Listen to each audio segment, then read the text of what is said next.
Are you looking for more affordable housing in the greater Raleigh, North Carolina area? I'm Alison Wojnarowski with the W Real Estate Group, and we have put together 22 neighborhoods that reside around the greater Raleigh area that have homes for under $500,000. Before we get started, a couple clarifications. Raleigh's prices have been increasing as of late, so you will see that many of these neighborhoods are either not in the heart of Raleigh or are in one of its more affordable suburbs. Also, it's rare to find a recommended neighborhood with all of its homes below $500,000, but the neighborhoods we've picked have either a healthy mix of homes below $500,000 or have certain sections within them with sub $500,000 homes. Let's start in Raleigh itself and we'll work our way around. First up is Harrington Grove, which is a massive neighborhood with its own swim and racket club in a great location. It's located just north of I-540 and west of the airport. Most homes here were built a little bit over 20 years ago, and the sub $500,000 homes typically have square footages between 1,500 and 2,000 square feet.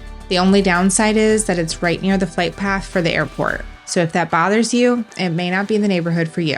Durant Trace and Durant Trails are two adjoining neighborhoods in prime locations in North Raleigh. They are located just north of I-540. These neighborhoods allow for quick commutes and have quick access to greenways and the hidden gem of the Durant Nature Park.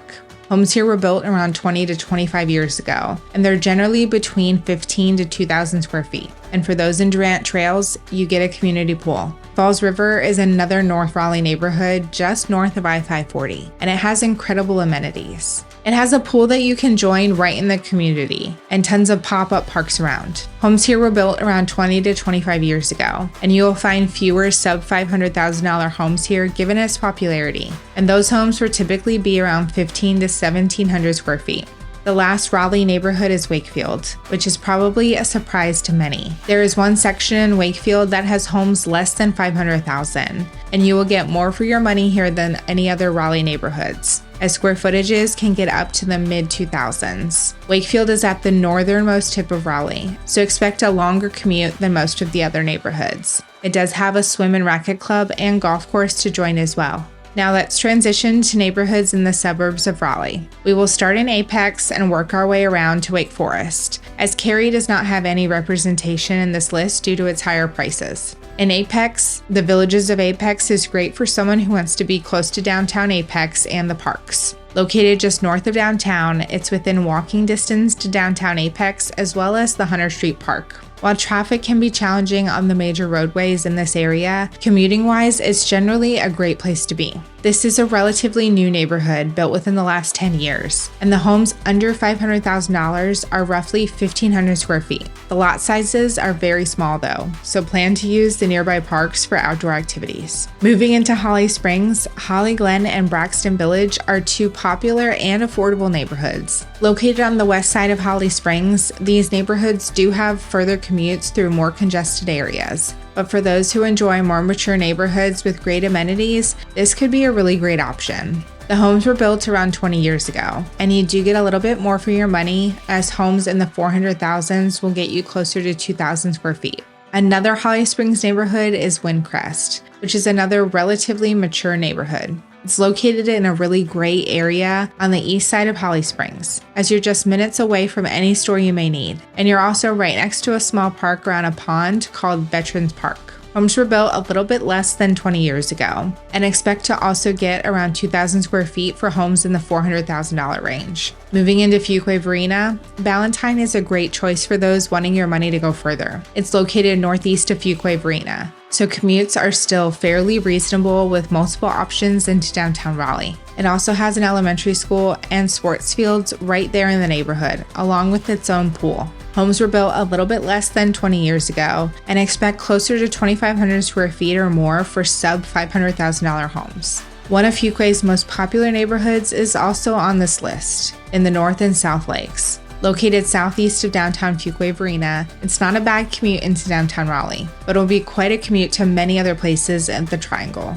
The amenities are great with its own pool and beautiful lake with walking trails surrounding it. The neighborhood has a mix of roughly 15-year-old homes as well as very new homes. Expect to get around 2,500 square feet for the older homes and a little bit less than 2,000 square feet for the new homes. For those who love living around golf courses, Eagle Ridge is a great neighborhood to consider. Located on the southwest side of Garner, just north of the new I-540 extension, Eagle Ridge is built around a relatively affordable golf course and also has a pool of its own. Much of the neighborhood is above $500,000, but there are some sections with sub $500,000 homes where you can get between 2,000 to 2,500 square feet for that price. Moving into Clayton, which is one of the area's most affordable suburbs, Lionsgate provides great value.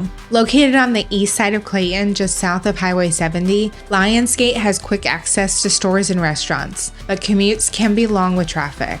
It does have its own athletic and swim club, and its homes were built within the last 15 years. Many have small yards, but the value is there, as many homes are in the $300,000 range with around 1,500 plus square feet.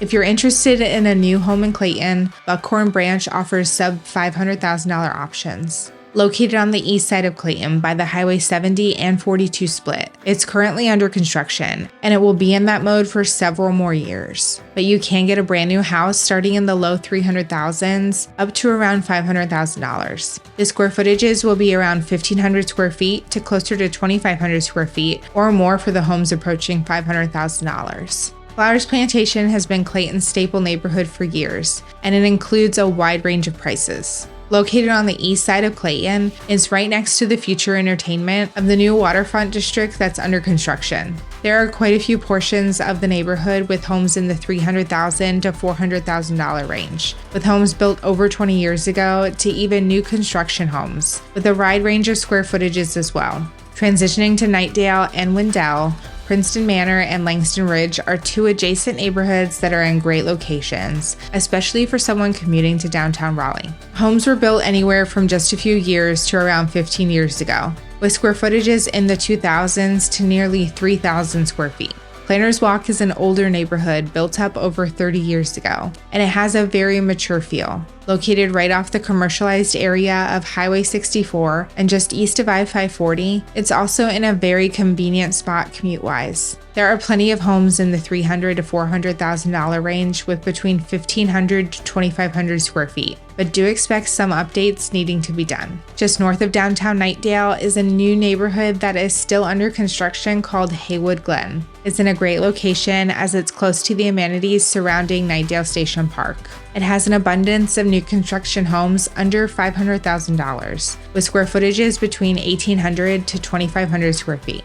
On the west side of Wendell is Wendell Falls, a very popular master plan community with amazing amenities. There are pools, parks, schools, grocery stores, and restaurants, and even so much more located right in the neighborhood. The homes are all built within the last 5 years or so, and for sub $500,000 properties, expect square footages in the low 2,000s. Moving on to Rolesville, the Villages of Rolesville is a beautiful neighborhood located just south of Rolesville along Highway 401. Expect commutes to be around 30 minutes into downtown Raleigh and just over that to RTP. Homes were built around 20 years ago. And while most homes are over $500,000, there are a couple of homes within the $400,000 range with generous sizes in the upper 2,000 square foot range. Granite Falls in Rolesville is a very popular neighborhood as it's right next to the Granite Falls Athletic Club, just north of downtown Rolesville, which has a cool pool, gym, and so much more. Many of the homes are also over $500,000, but there are some in the $400,000 range spread around that are typically in the low to mid 2,000 square foot range. Finishing up with Wake Forest, Austin Creek is located on the east side of Wake Forest, and it's a very nice neighborhood with a swimming pool and walking trails. Commutes here will be a little bit longer than many other communities, but there are quite a few different routes here that can be taken to avoid traffic. The homes here were built anywhere from 5 to 10 years ago, with the sub $500,000 homes having square footages in the mid 2,000s. Holding Village is one of Wake Forest's new premier master plan communities. It's located right next to Heritage on the east side of Wake Forest, so there is a lot to do right around it. It also has its own amazing amenities, with a swimming pool, lake with walking trails, and multiple pop-up parks. Homes were all built within the last year, as some are still under construction. The sub $500,000 homes are typically on the interior of the neighborhood with around 2,000 square feet. so expect a smaller yard as the neighborhood concept is to use the pop-up parks to play. There are so many neighborhoods with homes under $500,000 around the area, as this video just highlights some of my favorites. You will certainly notice the increased value you get south and east of town. And if you want more than 1/10 to 1/4 acre of property, many times you'll want to look at a resale property in a more established neighborhood. If you need assistance finding a house in the area, please don't hesitate to reach out. I'm Alison Wojnarowski, and thank you for watching. We'll see you in the next video.